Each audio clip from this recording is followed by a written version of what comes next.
কি করছিস রে? আটা মাখছিস নাকি? না, গোলাপ জামুন বানাচ্ছি। গোলাপ জামুন বানাবি? কি মাখছিস তাহলে? মাওয়া, মাওয়া খোয়া আর ছানা, বেকিং সোডা আর 2 স্পুন ময়দা। দিয়ে এটাকে ভালো করে মাখতে হবে নাকি? হুম। দিয়ে তারপরে তারপরে এটা এরকমভাবে এরকম ডো পাকাতে হবে, গোলাপ জামুন শেপ। দিয়ে তারপরে ঘি দিয়ে তারপরে ঘি দিয়ে এটা ফ্রাই করবো। তারপরে মিষ্টির এতে ঢোকাবো, চিনির রস। এটা কিসের জন্য জলটা? চিনি রস।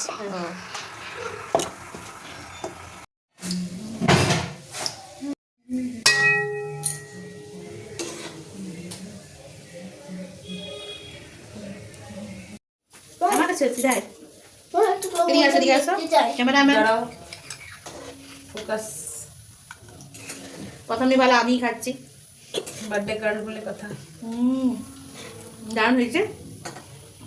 মানে এটা এখনো 1 ঘন্টা হয়নি বানা, তাও মানে অনেকটা ভালোই হয়েছে। সকাল সারা রাত ভিজলো, সকালে মিষ্টি রসটা পুরো ভিতর থেকে ঢুকে গেলো। দারুণ হবে, টেস্ট দারুণ হয়েছে। দেখাই দেবে